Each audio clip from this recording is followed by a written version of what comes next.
Ito ang Honor X8B. Dito ko nabili sa Extra sa Sultan Mall, dito sa Jeddah, Saudi Arabia. 749 Saudi Riyal ang nakalagay na presyo niya, pero nabili ko lang siya ng 674 Saudi Riyal, may konting discount. Nasa magkano sa Pinas kapag convert sa peso? Kung 674 Saudi Riyal, sa Pinas naman ay 10,250 pesos naman sa Philippine money, depende sa palitan ngayon.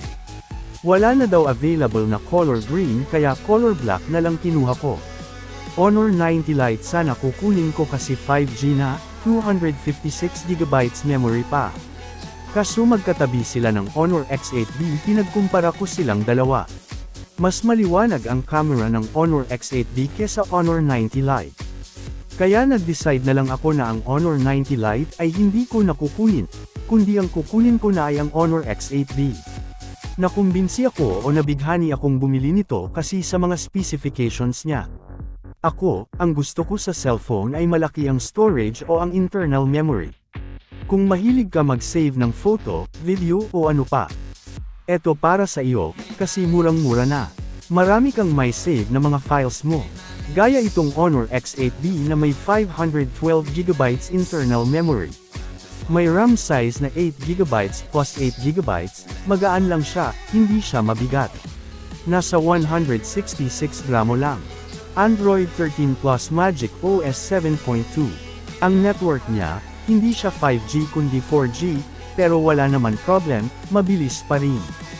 Ito ang pinaka-highlights ng cellphone na ito. Sa rear camera o primary camera nito ay 108MP plus 5MP plus 2MP.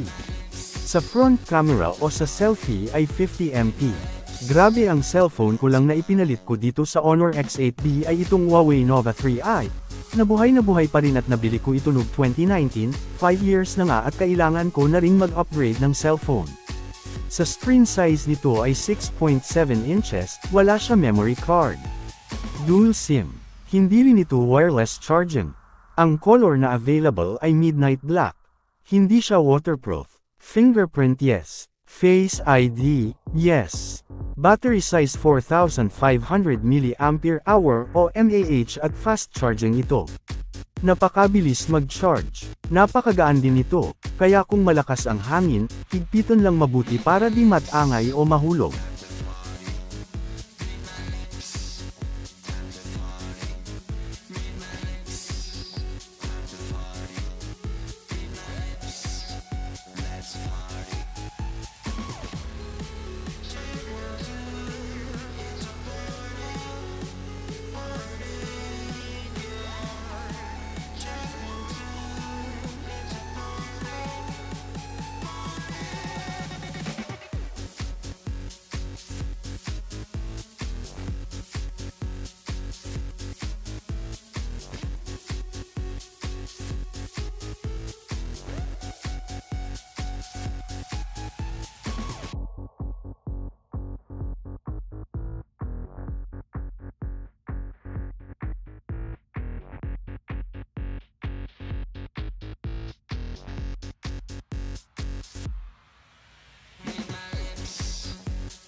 Meron itong kasama na castere na casing. Meron na ring charger. At meron itong headset. May connector at ibang-iba. Saksak lang sa saksakan ng charger. Magandang-maganda itong pang-plug. Mga mahilig sa social media, YouTube, Facebook, TikTok, at iba pa. Tamang-tama lang din ito sa mga mahilig mag-games. Hindi man katagal ang battery pero ayos na ayos pa rin kasi madali din itong mag-charge.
Meron nito naka-install na video player, music player at Honor Docs at iba pa.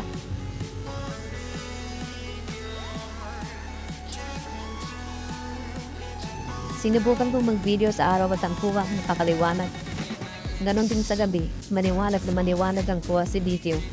Sa photo, syempre mariwanag din pag-araw at sa gabi talagang nagustuhan ko ito.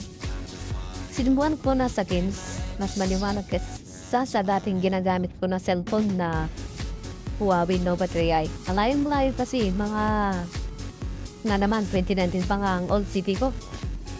Mabilis sa games at medyo mainit ng konti pag tumatagal ang cellphone pero normal naman. Wala naman problema at least hindi ito naglalag at hindi rin dimitinib. Ang screen steady ang lens ito. Kaya itong Honor X8P, pwedeng pananong-panalo.